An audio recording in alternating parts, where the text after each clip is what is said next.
जय हिंद दोस्तों, स्वागत है आप सभी का आपके अपने यूट्यूब चैनल जैकपुर पे। तो आज के इस वीडियो में हम लोग क्लास 11 का 30 डेज टारगेट में डे 5 करने वाले हैं। ये इसका डे 5 होगा। इसके पहले भी day 1, day 2, day 3, day 4 channel पे अपलोड है, जिसको आप लोगों ने काफ़ी पसंद किया। इस तरह के सीरीज़ में हम 4 टॉपिक को कवर कर रहे हैं: हिस्ट्री, ज्योग्राफी, पॉलिटी और इकोनॉमिक्स को। आप जिस भी टॉपिक को देखना चाहते हैं तो ऊपर में आपको टाइमिंग दिख रहा होगा। अगर आपका ज्योग्राफी नहीं है तो आप वीडियो को थोड़ा आगे बढ़ा सकते हैं। टाइमिंग देख करके आपको जौन सा टॉपिक देखना होगा उस टाइम पे आप वीडियो को बढ़ाइए, वहाँ से वो टॉपिक स्टार्ट हो जाएगा। 30 डेज तक ये टारगेट चलेगा, जिसमें हम लोग पूरा सिलेबस को कवर करने वाले हैं। तो वीडियो काफ़ी इंपॉर्टेंट होगा, शुरू से लेकर अंत तक बने रहना है। साथ ही साथ यदि आप हमारे चैनल पे पहली बार विजिट कर रहे हैं तो सब्सक्राइब कर लीजिएगा, घंटी वाले आइकन को प्रेस कर लीजिए ताकि आने वाली हर एक वीडियो का नोटिफिकेशन मिलता रहे। इसके अलावा आप हमारे व्हाट्सएप ग्रुप को ज्वाइन कर सकते हैं, लिंक हमने डिस्क्रिप्शन में डाल दिया है, या फिर दिए गए नंबर पर भी संपर्क कर सकते हैं। सबसे पहला सवाल है आपका हिस्ट्री से। पहला सवाल है आपका, यायावर शब्द का अर्थ क्या होता है? 4 ऑप्शन है आपके पास। राइट आंसर हो जाएगा ऑप्शन नंबर सी, घुमक्कड़। ठीक है, तो आप लोग हमसे पहले आंसर करो। इस टाइप का जो आप लोग पढ़ाई पढ़ोगे तो लास्ट लास्ट में जब एग्ज़ाम आता है ना, तो वहाँ पर आप लोगों का प्रैक्टिस में काफ़ी हेल्प मिलेगा। दूसरा सवाल देखिए, कह रहा है मंगोलों ने किसके नेतृत्व में अपनी पारस्परिक सामाजिक व राजनीतिक रीति रिवाजों को रूपांतरण कर एक भयानक सैनिक तंत्र तथा शासन संचालन की प्रभावी पद्धतियों का सूत्रपात किया था? राइट आंसर हो जाएगा Changez Khan, option number D. अगला सवाल है क्वेश्चन नंबर 3। निम्न में से किस इतिहासकार ने मंगोलों का गोपनीय इतिहास लिखा था? काफ़ी अच्छा सवाल है, फेमस सवाल होगा ये। तो ये लिखा था इगोर दे रखे विल्टस ने, ऑप्शन नंबर बी। कभी कभी आपका इसी पे इतना ही नाम दिया जाता है। ठीक है, क्वेश्चन नंबर आते हैं हम लोग 4 पे। कह रहा है आपसे, निम्न में से किस वर्ष चंगेज खान को मंगोलों का सार्वभौम शासक जो है वो घोषित कर दिया गया था? राइट आंसर हो जाएगा आपका ऑप्शन नंबर ए, 1206 में घोषित किया गया था। क्वेश्चन नंबर 5 पे आते हैं। निम्न में से किस वर्ष चीन में युआन राजवंश का अंत हो गया? तो कौन सा वर्ष में हुआ था? 1368 में हुआ था। ठीक है, आइए अगले सवाल पे आते हैं। अगला सवाल है आपका, अपने किस पुत्र के बारे में चंगेज खान ने यह संकेत दिया था कि वह उसका उत्तराधिकारी होगा? यानी कि कौन से पुत्र के बारे में दिया था? तो ओगोदेई के बारे में, ऑप्शन नंबर सी इसका यहाँ पे करेक्ट आंसर हो जाएगा। अगले सवाल पे आते हैं। अगला सवाल है, निम्न में से किसने सुनहरा गिरोह का गठन किया था? तो सुनहरा गिरोह का जो गठन किया वो किया था चोजी ने, है ना। नेक्स्ट आते हैं अगले सवाल पे। अगला सवाल है, चंगेज़ खान की विधि संहिता क्या कहलाती है? काफ़ी अच्छा सवाल है, इंपॉर्टेंट रहेगा आपके एग्जाम के लिए। तो इसकी जो विधि संहिता यास कहलाती है, ऑप्शन नंबर बी। नेक्स्ट सवाल है आपका कि निम्नलिखित में से किस शहर पर विजय प्राप्त करने के पश्चात 1220 ईस्वी में चंगेज़ खान ने वहां के अमीर मुसलमान निवासियों को उत्सव मैदान में एकत्र करके उनकी भर्त्सना किया था? तो राइट आंसर हो जाएगा आपका ऑप्शन नंबर बी, बुखारा। ठीक है, नेक्स्ट आते हैं हम लोग अगले सवाल पे। अगला सवाल है, निम्नलिखित में से खाना बदोश जाति कौन सी है? तो यहाँ पे जो खाना बदोश जनजाति है वो है आपका मंगोल, हून, शक। तो उपरोक्त में से सभी, ऑप्शन नंबर डी। नेक्स्ट है, मंगोल का प्रिय पशु क्या था? काफ़ी फेमस सवाल है, एग्जाम में कई बार आ चुका है। तो राइट आंसर हो जाएगा आपका घोड़ा, ऑप्शन नंबर बी। नेक्स्ट है आपका अगला सवाल कि मंगोल का प्रिय पेय कुमिश किस पशु की दूध से बनती है? राइट आंसर हो जाएगा आपका ऑप्शन नंबर बी, घोड़े के दूध से। नेक्स्ट है, मंगोलों के राजनीतिक एवं सांस्कृतिक गुरु कौन थे? काफ़ी अच्छा सवाल है, इंपॉर्टेंट रहेगा आपके एग्जाम के लिए। तो इसका राइट आंसर क्या हो जाएगा? वो हो जाएगा आपका उइगुर। ठीक है, ऑप्शन नंबर सी। नेक्स्ट है आपका कि मंगोल साम्राज्य का संस्थापक कौन था?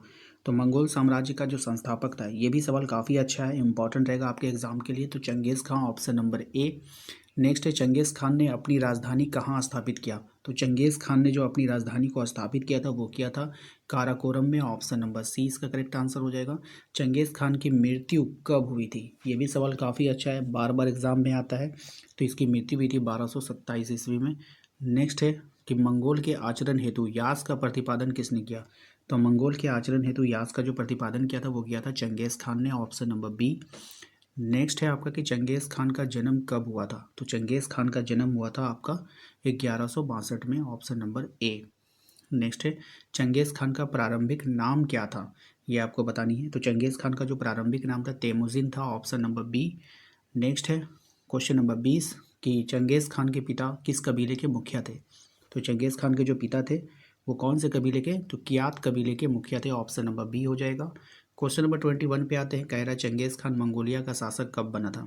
तो चंगेज़ खान जो मंगोलिया का शासक बना वो 1206 में बना, ऑप्शन नंबर बी। अगला सवाल है आपका कि मंगोल का राजनीतिक एवं सांस्कृतिक गुरु कौन था। तो मंगोल का राजनीतिक एवं सांस्कृतिक जो गुरु था वो उइगुर था। ठीक है, यहाँ पे गुरु वर्ड का इस्तेमाल किया गया, यहाँ पे गुरु वर्ड का इस्तेमाल किया गया, तो दोनों नाम आपका मिलता जुलता है।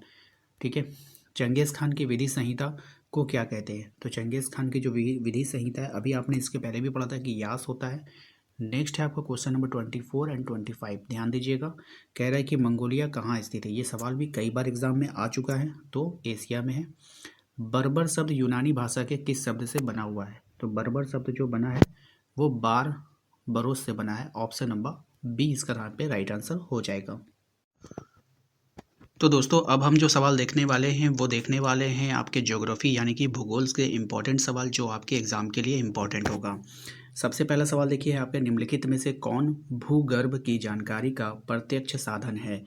तो भूगर्भ की जानकारी का जो प्रत्यक्ष साधन है वो है आपका ज्वालामुखी, क्योंकि आपने देखा होगा कि ज्वालामुखी जो होता है वो नीचे से निकलता है लावा के रूप में। ठीक है, तो ये हम लोग को अंदर की जानकारी प्राप्त करने का जो है प्रत्यक्ष साधन है। पृथ्वी की त्रिज्या कितनी है, काफ़ी अच्छा सवाल है, याद रखिएगा, फेमस सवाल है ये। तो 6370 किलोमीटर, ऑप्शन नंबर बी हो जाएगा। क्वेश्चन नंबर 3 की अगर हम बात करें, कहा जा रहा है पृथ्वी की आंतरिक संरचना को जानने का निम्नलिखित में से कौन प्रत्यक्ष स्रोत है। ठीक है, तो करेक्ट आंसर हो जाएगा आपका खनन, ज्वालामुखी उद्गार, प्रवेधन, इनमें से सभी। एक बात का आपको ध्यान रखना है, जब कभी भी इनमें से सभी हो तो 99.9% चांसेस हो जाता है कि वही आपका आंसर हो जाएगा। सबसे गहरा प्रवेधन कितनी गहराई तक किया गया है। तो ये किया गया है 12 किलोमीटर तक, option number C. Question number आते हैं 5 पे। क्वेश्चन नंबर 5 में कहा गया पृथ्वी की आंतरिक संरचना को जानने का निम्नलिखित में से कौन सा अप्रत्यक्ष स्रोत है। राइट आंसर हो जाएगा भूकंपीय तरंगे, option number B. Question number आते हैं 6 पे। कहा जा रहा है पृथ्वी के धरातल पर सबसे अधिक गुरुत्वाकर्षण बल कहाँ होता है। करेक्ट आंसर हो जाएगा आपका ध्रुवों पे, ऑप्शन नंबर सी यहाँ पे राइट आंसर हो जाएगा। दक्कन ट्रैप की सेल समूह किस प्रकार के ज्वालामुखी उद्गार का परिणाम है। राइट आंसर हो जाएगा आपका प्रवाह, ऑप्शन नंबर सी। नेक्स्ट है आपका कि निम्नलिखित में से कौन सा स्थल मंडल को वर्णित करता है। करेक्ट, भूपटल व ऊपरी मेंटल। ठीक है, ऑप्शन नंबर सी हो जाएगा। अगले सवाल पे आते हैं। अगला सवाल है आपका निम्नलिखित में से कौन सी भूकंप तरंगे चट्टानों में संकुचलन व फैलाव लाती है। ठीक है, यहाँ से आपका पूछा गया है कि कौन सी जो भूकंप तरंगे हैं वो चट्टानों में संकुचन व फैलाव लाएगी, या आपको बतानी है। तो इसका करेक्ट आंसर हो जाएगा आपका पी तरंगे। ठीक है, तो पी तरंगे हो जाएगा। इसको आप ट्रिक से कैसे याद करोगे, तो देखिए यहाँ पे ट्रिक नहीं लग पा रहा है, लेकिन फिर भी हम बता देना चाहते हैं कि फैलाव, फैलाव को ध्यान रखिएगा। फैलाव अगर हमको लिखना होगा तो PHA ऐसे लिखेंगे, पी से लिखेंगे तो पी यहाँ पे आपका पी तरंगे हो जाएगा। ठीक है, तो ये रखिएगा। लेकिन आप अगर आप यहाँ पे इस ट्रिक में थोड़ा सा ये फॉल्ट है कि आपका एस फॉर संकुचन भी होता है, लेकिन ये नहीं होगा। ठीक है ना, फैलाव ही मतलब पी तरंगे ही याद रखिएगा। अगले सवाल पे आते हैं। अगला सवाल है आपका कि भूकंपीय तरंगों का अंकन करने वाले यंत्र को क्या कहते हैं। तो भूकंपीय तरंगों का जो अंकन करता है उसको यंत्र जो होता है उसको क्या बोलते हैं। तो उसको हम लोग बोलते हैं सिस्मोग्राफ, ऑप्शन नंबर ए इसका यहाँ पे करेक्ट आंसर हो जाएगा। निम्न में से कौन भूगर्भिक तरंगे हैं। तो कौन यहाँ पर भूगर्भिक तरंगे होगा आपको बतानी है। तो यहाँ पर देखिए जो भूगर्भीय तरंगे होती है ना, वो हो जाएगा पी तरंगे तो होती है, एस तरंगे भी होती है। ठीक है, तो उपयुक्त में से दोनों हो जाएगा। नेक्स्ट है आपका धरातल पर वह बिंदु जहाँ सर्वप्रथम भूकंप का अनुभव किया जाता है उसको हम लोग क्या बोलते हैं। तो उसको बोलते हैं अधिकेंद्र। क्या बोलेंगे, अधिकेंद्र बोलेंगे। नेक्स्ट है आपका अगला सवाल कि सबसे तीव्र गति वाली भूकंपीय तरंगे कौन सी है। तो सबसे तीव्र गति वाली जो भूकंपीय तरंगे होती है वो पी तरंगे होती है। ठीक है, तो तीव्र तीव्र गति तरंगे से पावर, पी फॉर पावर याद रखिएगा, पावरफुल तरंग। ठीक है, ऑप्शन नंबर ए। इनमें से कौन सी तरंग तरल भाग के में लुप्त हो जाती है। तो कौन सी तरंग जो होता है वो तरल भाग में लुप्त हो जाएगा, तो एस। ठीक है, नेक्स्ट, इनमें से कौन सी तरंग सबसे अधिक विनाशकारी होती है। तो सबसे अधिक विनाशकारी तरंग यहाँ पर हो जाएगा आपका एल तरंग, ऑप्शन नंबर सी। नेक्स्ट है आपका कि ऐसे क्षेत्र जहाँ कोई भी भूकंपीय तरंगे अभिलेखित नहीं होती है उसे क्या बोलते हैं। तो उसको हम लोग बोलते हैं भूकंपीय छाया क्षेत्र, ऑप्शन नंबर बी। नेक्स्ट है आपका क्वेश्चन नंबर 17 की भूकंप से उत्पन्न हुई समुद्री लहरों को क्या कहते हैं। तो ऐसे समुद्री लहरों को हम लोग सुनामी कहते हैं। ऑप्शन नंबर डी इसका यहाँ पे करेक्ट आंसर होगा। क्वेश्चन नंबर आते हैं 18 पे। कहा गया है कि महासागरों के नीचे भूप्रपटी की औसत मोटाई कितनी होती है। करेक्ट आंसर हो जाएगा आपका option number C 5 kilometre. Question number आते हैं हम लोग 19 पे। कह रहा है कि महाद्वीपों के नीचे भूप्रपटी की औसत मोटाई कितनी होती है। करेक्ट आंसर हो जाएगा आपका 30 kilometre. Option number A. Next है आपका कि निम्न में से कौन सी परत पृथ्वी के सबसे ऊपरी भाग में पाई जाती है। तो राइट आंसर हो जाएगा आपका भूप्रपटी। Option number B. अब हम लोग करने वाले हैं पॉलिटिकल साइंस यानी कि राजनीतिक विज्ञान के कुछ ऐसे सवाल जो आपके एग्जाम के लिए काफ़ी इंपॉर्टेंट होने वाला है। तो पहला सवाल है आज का कि एक व्यक्ति राष्ट्रपति के लिए अधिकतम कितनी बार निर्वाचित हो सकता है। 1 बार, 2 बार, 3 बार या फिर इसकी कोई सीमा नहीं है। तो इसकी कोई भी सीमा नहीं है। ऑप्शन नंबर डी इसका यहाँ पे करेक्ट आंसर हो जाएगा। अगले सवाल को अगर हम ध्यान से देखें तो कहा जा रहा है कि एक व्यक्ति एक वोट का सिद्धांत किससे संबंधित है। तो एक व्यक्ति एक वोट का सिद्धांत राजनीतिक समानता से संबंधित है। ऑप्शन नंबर बी इसका यहाँ पे करेक्ट आंसर होगा। अगले सवाल पे आते हैं। अगला सवाल है आपका कि भारत का मुख्य निर्वाचन आयुक्त को हटाने की शक्ति किसके पास है। तो इसको हटाने की जो शक्ति है वो संसद के पास है। ऑप्शन नंबर ए इसका यहाँ पे राइट आंसर होगा।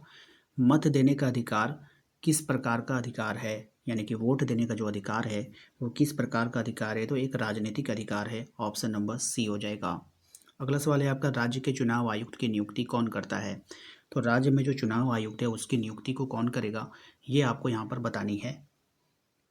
तो ये करता है आपका राज्यपाल, क्योंकि ये राष्ट्रपति का प्रतिनिधित्व कौन करेगा यहाँ पे, राज्य में राज्यपाल करता है। किस संवैधानिक संशोधन के द्वारा भारत में मताधिकार की आयु 21 वर्ष से घटाकर 18 वर्ष कर दी गई। तो कर दी गई थी आपका 61वें।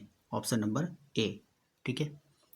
नेक्स्ट आते हैं अगले सवाल पे। Question number 22। भारतीय संविधान का प्रहरी या फिर संरक्षक किसे माना जाता है। तो ये माना जाता है आपका सर्वोच्च न्यायालय को। ऑप्शन नंबर बी इसका यहाँ पे करेक्ट आंसर हो जाएगा। अल्पसंख्यकों को प्रतिनिधित्व किस आधार पर दिया जाता है। धर्म, संस्कृति, भाषा या फिर इनमें से सभी। करेक्ट आंसर हो जाएगा आपका ऑप्शन नंबर डी, इनमें से सभी। नेक्स्ट है आपका लोकसभा के सांसद बनने की न्यूनतम आयु क्या है। तो राइट आंसर हो जाएगा आपका 25 वर्ष। Option number A. विधानसभा के सदस्य बनने की न्यूनतम आयु क्या है। करेक्ट आंसर हो जाएगा आपका 25 वर्ष। Option number C. ठीक है। आइए अगले सवाल पे आते हैं। राज्यसभा और विधान परिषद के सदस्य बनने की जो न्यूनतम आयु है वो क्या है। तो राइट आंसर हो जाएगा आपका 30 वर्ष। Option number A. नेक्स्ट आते हैं। राष्ट्रपति के चुनाव में भाग लेने वाले उम्मीदवार की न्यूनतम आयु क्या होनी चाहिए। अगर कोई व्यक्ति राष्ट्रपति बनने जा रहा है तो वो राष्ट्रपति चुनाव में शामिल होगा और उसका जो न्यूनतम आयु वो कितनी होनी चाहिए। तो 35 वर्ष। Option number A. राष्ट्रगान, राष्ट्रध्वज या फिर संविधान का निरादन करने पर कोई व्यक्ति कितने वर्ष तक चुनाव नहीं लड़ सकता। तो 6 वर्षों तक चुनाव वो नहीं लड़ पाएगा। मतों को गिना नहीं बल्कि तोला जाए, ये फॉर्मूला किस प्रतिनिधित्व प्रणाली पर लागू होता है। आनुपातिक प्रतिनिधित्व पर। ऑप्शन नंबर डी हो जाएगा। अगले सवाल पे आते हैं। क्वेश्चन नंबर 30 पे कह रहा है कि अप्रत्यक्ष चुनाव प्रणाली के अंतर्गत मतदाता किसका चुनाव करता है। तो यहाँ पे जो मतदाता चुनाव करेगा उन निर्वाचकों को चुनता है जिनके मतों से उम्मीदवारों को चुना जाता है। Option number C. चलिए अब हम लोग देखेंगे इकोनॉमिक्स के कुछ ऐसे सवाल जो आपके एग्जाम के लिए इंपॉर्टेंट होता है।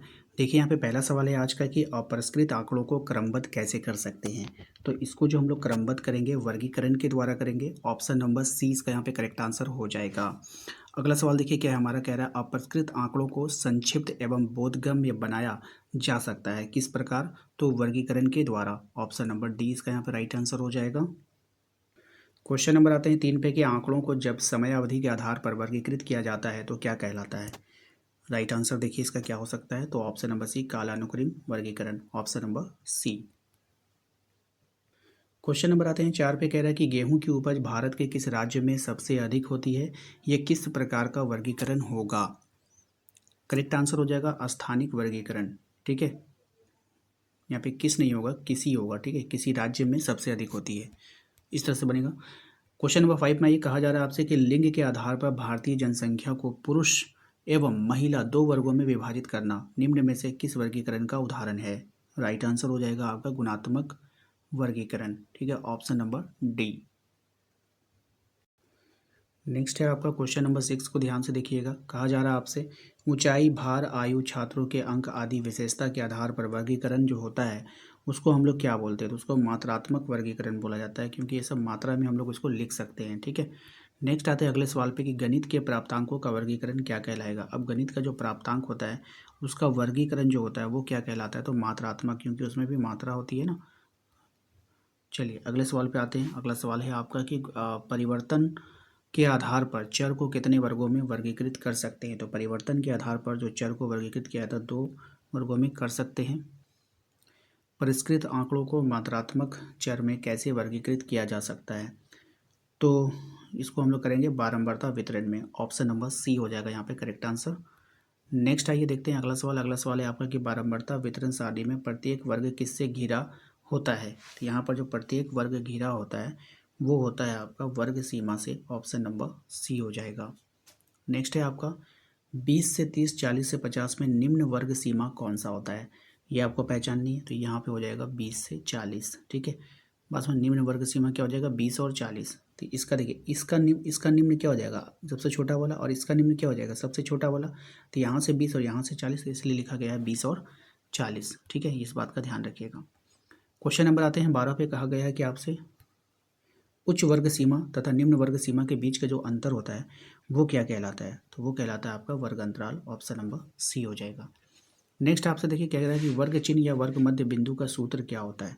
ठीक है, तो इसका हो जाएगा उच्च वर्ग सीमा प्लस निम्न वर्ग सीमा बाई 2। ठीक है, तो ये इसका क्या हो जाता है?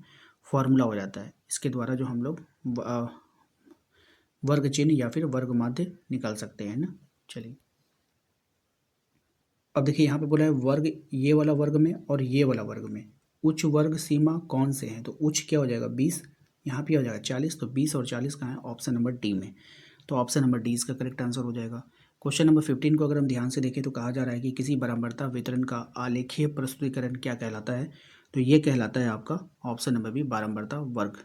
तो आशा करते हैं कि आप लोगों को आज का ये वीडियो पसंद आया होगा। वीडियो को लाइक कीजिए, चैनल पे पहली बार आए तो सब्सक्राइब जरूर कर लीजिएगा। व्हाट्सएप ग्रुप ज्वाइन करने के लिए आप दिए गए लिंक का प्रयोग कर सकते हैं। लिंक आपको डिस्क्रिप्शन में मिल जाएगा, या नहीं तो फिर हमारे दिए गए नंबर पे भी आप संपर्क कर सकते हैं। मिलते हैं नेक्स्ट अगले टारगेट में। Thank you.